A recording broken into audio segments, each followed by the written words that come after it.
Okay friends, చూసినట్టయితే ఇది Honda unicorn BS6 vehicle అండి. ఇప్పుడు ప్రెజెంట్ కొంచెం ట్రెండింగ్‌గా కొంచెం ఫ్యామిలీకి అన్నిటికి సూటబుల్ అయిన వెహికల్ అని చెప్తున్నారు. అది మీకు తర్వాత మాట్లాడదాం. దీనికేంటంటే ఇంజిన్ ఆయిల్ మార్చాలి. ఇంజిన్ ఆయిల్ మార్చాలంటే ఆ బోల్ట్‌తో ఓపెన్ చేయవలసింది. దానికైతే 1 సైజ్ స్పానర్ పడుతుంది. 1 సైజ్ స్పానర్‌తో ఓపెన్ చేయండి. కాకపోతే కొత్త దరిద్రమైన మోడల్స్ అని పెట్టి ఈ BS6 బండ్లయితే పూర్తిగా చెడదొబ్బేశారు. ఇంజిన్ ఆయిల్ ఓపెన్ చేస్తే కరెక్ట్‌గా హోల్ నుంచి రావాలి కదా! ఆ రకంగా ఉండదు. మొత్తం అంతా స్ప్రెడ్ అయిపోతున్నట్టు చండాలంగా తయారవ్వాలి కదా! ఇంజిన్ ఓపెన్ చేస్తే తెలియడం కోసం ఈ రకంగా చండాలంగా ఇచ్చారు. నాకైతే నచ్చలేదు ఇది అసలు BS6ని.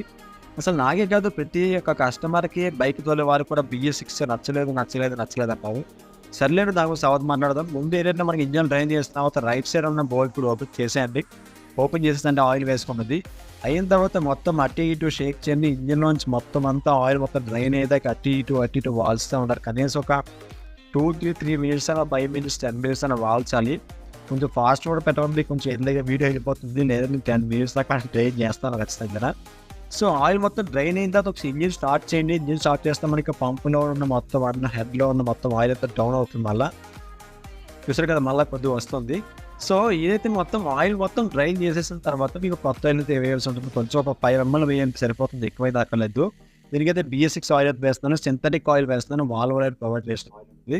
మొత్తం ఆయిల్ మొత్తం డ్రైన్ అయిపోయింది అని అనిపిస్తుంది మీకు. మొత్తం ఎప్పుడైతే మొత్తం రావడం ఆగిపోతుంది, అప్పుడు మొత్తం కింద డ్రైన్ బోల్ట్ కంప్లీట్గా క్లోజ్ చేశాను గైస్.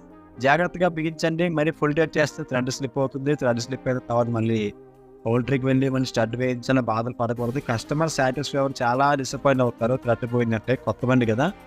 సో ఇప్పుడు మనం యాజ్ ఇట్ ఈస్గా కొత్త ఆయిల్ మొత్తం అంతా కూడా వేసేయవలసి ఉంటుంది. దీనికైతే లీటర్ వేసుకుంటే సరిపోతుంది. 160cc కదా, సరే 150cc కాబట్టి. సో ఇప్పటికీ కనుక మన ఛానల్ కనుక మీరు కొత్త అయితే ఖచ్చితంగా సబ్స్క్రైబ్ చేసుకోండి. సబ్స్క్రైబ్ చేసుకుని పక్కన బెల్ ఐకాన్ ఆల్ క్లిక్ చేయండి. వీడియో నచ్చితే లైక్ చేయండి. అలాగే నేను అప్లోడ్ చేసే వీడియోస్లో మీకు ఏమైనా డౌట్స్ ఉన్నా కామెంట్ సెక్షన్లో మెన్షన్ చేయండి. అలాగే మా షాప్కి మీరు విజిట్ చేయాలనుకుంటే గూగుల్ మ్యాప్స్లో క్రియేటివ్ వర్కర్స్ సెర్చ్ చేస్తే మా షాప్ లొకేషన్ వస్తుంది గైస్. సో మరింక డిన్నర్ వీడియోస్ మీకు ముందుంటాము. స్టే చేయండి. Creative workers next guys.